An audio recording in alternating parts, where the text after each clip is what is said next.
শীতের দিনে সারা রাত মা বুকের ভিতরে করে সন্তান রেখে দিয়েছে, কষ্ট হতে দেয় নাই, পেশাব করেছে, কাপড় পাল্টিয়ে দিয়েছে।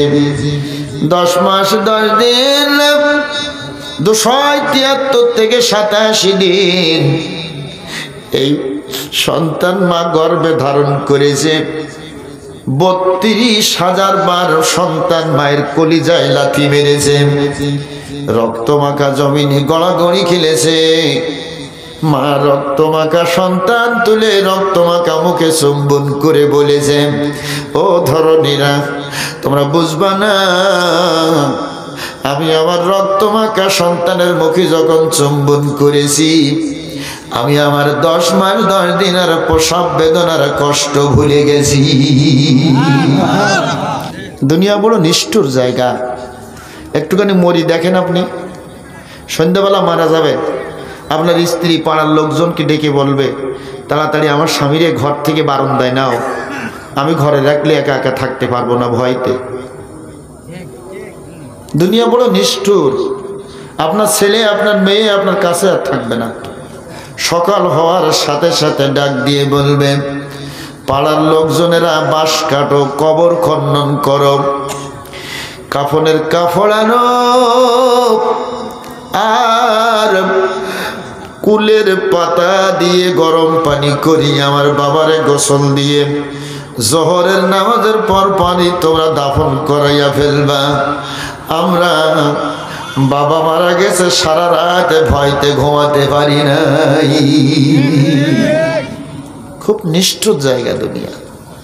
এই নিষ্ঠুর জায়গায় আপনার কি মন চায় না আমি আল্লাহ পাকের জান্নাতি একজন বান্দা হব? কথা বলেন, কথা বলতে হবে। আমি আল্লাহ পাকের খাঁটি একজন গোলাম হব। বন্ধুরা, এর চাইতে নিষ্ঠুর জায়গা হবে কিয়ামতের ময়দান। কোন জায়গা? কিয়ামতের ময়দানে ছেলের একটা নেকি কম হবে। একটা নেকির কারণে ছেলে আজ জাহান্নামী হয়ে যাবে, দৌড়াইয়া যাবে আব্বার কাছে, আব্বা জান, মাথার ঘাম পায়ে ফেলে তুমি আমাদের মানুষ করেছিলে, কত টাকা পয়সা দিয়েছো, কত জমি জায়গা ঘর বাড়ি বানাইয়া দিয়ে রেখে আসছিলা। একটা নেকি হয়, একটা নেকির কারণে জাহান্নামে যাব। বাবা ডাক দিয়ে বলবে, শোকেন শোকেন লিমান গয়রাহু, তুই দূর হয়ে যা, তুই আমার সন্তান না, দুনিয়ায় আমার কোনো সন্তান ছিল না। বন্ধুরা রে, বড় নিষ্ঠুর জায়গা হবে কিয়ামতের ময়দান। ওয়াজ করে কি লাভ হবে যদি দুনিয়ায় আপনি আমি কোরআনের পক্ষে থাকতে না পারি, দুনিয়া যদি আমল সুন্দর করতে না পারি? মনে বড় ব্যথা, মনে বড় কষ্ট। এই মানুষগুলা কেন কোরআনের পথে আসে না? ছেলে দৌড়াতে থাকবে, বাবা যখন নেকি দিবে না, মা মনে হয় দিতে পারে, মা আমার সঙ্গে বেঈমানি করবে না। যেই মারে না দেখলে সন্তান থাকতে পারে না, মা সন্তানরে না দেখলে থাকতে পারে না। শীতের দিনে সারা রাত মা বুকের ভিতরে করে সন্তান রেখে দিয়েছে, কষ্ট হতে দেয় নাই, পেশাব করেছে, কাপড় পাল্টিয়ে দিয়েছে। 10 মাস 10 দিন 273 থেকে 87 দিন এই সন্তান মা গর্ভে ধারণ করেছে। 32,000 বার সন্তান মায়ের কলিজায় লাথি মেরেছে, রক্তমাখা জমিনে গড়াগড়ি খেলেছে।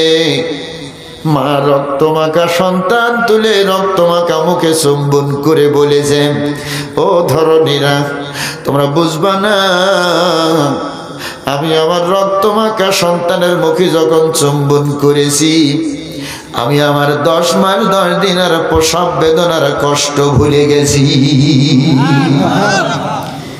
এই মা বুঝি আমারে ভুলবে না? মা, ও মা, পিছন দিক তাকাই বলবে, কে রে তুই ডাক দিতেছস আমারে?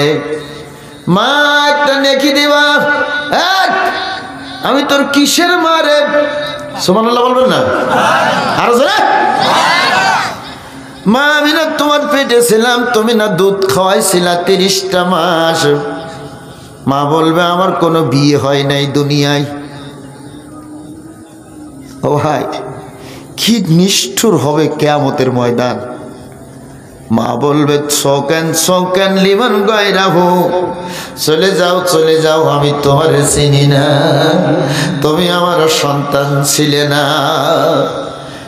এক হাটিপাড়ার এই মাহফিলে, খানবাড়ি মসজিদের এই মাহফিলে যুবক ভাইরা যে যেখানে ঘুরে বেড়াচ্ছ, আমার মাইকের আওয়াজ যদি শুনতে পাও, মাহফিলে আসার দরকার নাই, ওখানে দাঁড়াইয়া আমার আলোচনাটা একটু শোনো।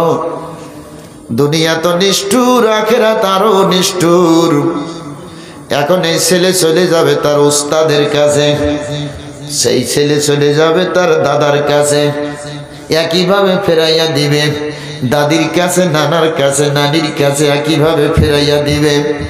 সবাই যখন ফেরাইয়া দিবে, দুই চোখের পানি ছেলে কাঁদবে আর বলবে, বাবুদ নেকির কাজগুলো করেছিলাম, কোরআনের মাহফিলে গিয়েছিলাম একটা মহব্বতে, সেই মহব্বতটা হলো আখিরি জামানার পয়গম্বরের মহব্বতে। জোরে চিৎকার দিয়ে বলো সুবহানাল্লাহ। আল্লাহ নবীর মহব্বতে চলে গেছিলাম হাটিপাড়া খানবাড়ি বাইতুর রহমান কেন্দ্রীয় মসজিদের উদ্যোগের মাহফিলে আল্লাহর কোরআন শোনার জন্য। যে নবীর পরে কোরআন নাজিল হয়েছিল, আজকে কিয়ামতের ময়দানে ওই নবীর যদি একটু পাইতাম তে বলতাম যে আমি বসে বসে 2 ঘন্টা কোরআন শুনেছিলাম, আমার কি একটা নেকি নবী তুমি দিবা না? জোরে বলুন সুবহানাল্লাহ। খুব মনোযোগ দিয়ে শুনবেন। কে যেন ডাক দিয়ে বলছে, এই আল্লাহর বান্দা নবীরে খুঁজতেছো, সোজা কিবলার দিকে চলে যাও। জোরে বলুন সুবহানাল্লাহ। পশ্চিম দিকে যাও, পশ্চিম দিকে যেতে থাকবে। কোথায় যাব? কয় যাও মদিনাতুল মুনাওয়ারা, যেখানে নবী আমার ঘুমিয়ে আছেন, ওই সবুজ গম্বুজের নিচে নবী আমার ঘুমিয়ে আছেন। ওই জায়গায় নবী আমার কিয়ামতের ময়দানে উঠে অপেক্ষা করবেন। আর জোরে নবীর কাছে যে বলবে, নবীরে একটা নেকির কারণে জাহান্নামী হতে হবে। বাবা দিল না নেকি, মা দিল না নেকি, দাদা দিল না, দাদি দিল না। ও নবী আপনি দয়ার নবী, প্রেমের নবী, করুণার ছবি। আমি আপনার উম্মত, জাহান্নামী হব, আর আপনি কি দাঁড়াইয়া দাঁড়াইয়া দেখবেন? আমার নবী ডাক দিয়ে বলবে, তুমি তো কোরআন শুনেছো বসে বসে। সুবহানাল্লাহ বলেন। তুমি তো আমার সুন্নাহর ইত্তেবা করেছো।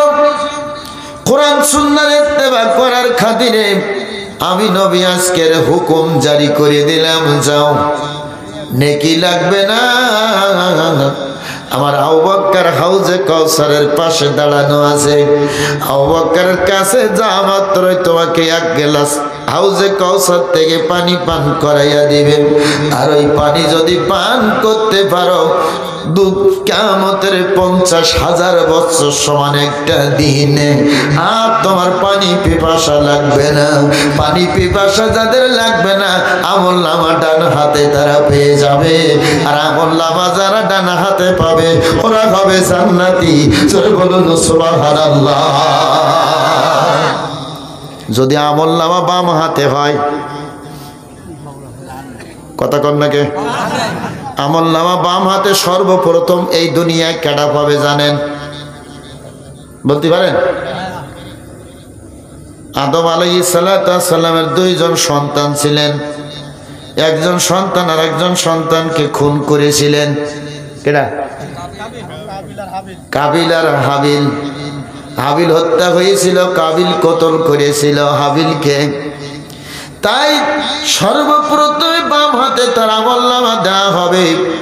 ওখান থেকে শুরু করে আমার ভাইরা একেবারে আমাদের নবী পর্যন্ত, এর ভিতরে যত যত বড় বড় নেতা নেতৃবৃন্দ ছিল, নাম শুনলে বুঝতে পারবেন মিস্টার নমরুদ, মিস্টার ফেরাউন, হ্যাঁ, অলিদ, মিস্টার হামান।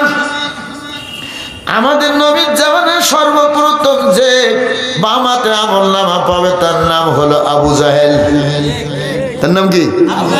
এখানে আবু জাহেল কেউ আছেন নাই? কারণ নাম আবু জাহেল শুনেছেন? সুবহানাল্লাহ বলেন। আল্লাহরে কেউ রাখতেও চায় না। হুজুর বলছিলেন নাট ভল্টু পিস্কার মিস্কার এই সমস্ত রাখছে তাও ভালো, কিন্তু আবু জাহেল রাখবে না। তারপরে পাবে উতবা, সাইবা, ওয়ালিদ ইবনে মুগিরা।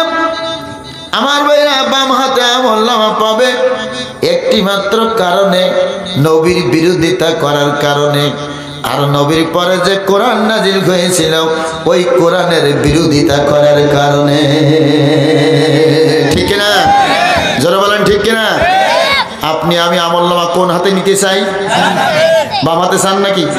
বাম হাতে যদি আমলনামা নিতে চান তাহলে কিয়ামতের ময়দানে আবু জেহেল, উতবা, সাইবা, ওয়ালিদ ইবনে মুগিরার সাথে আপনার হাসর নাসর হবে।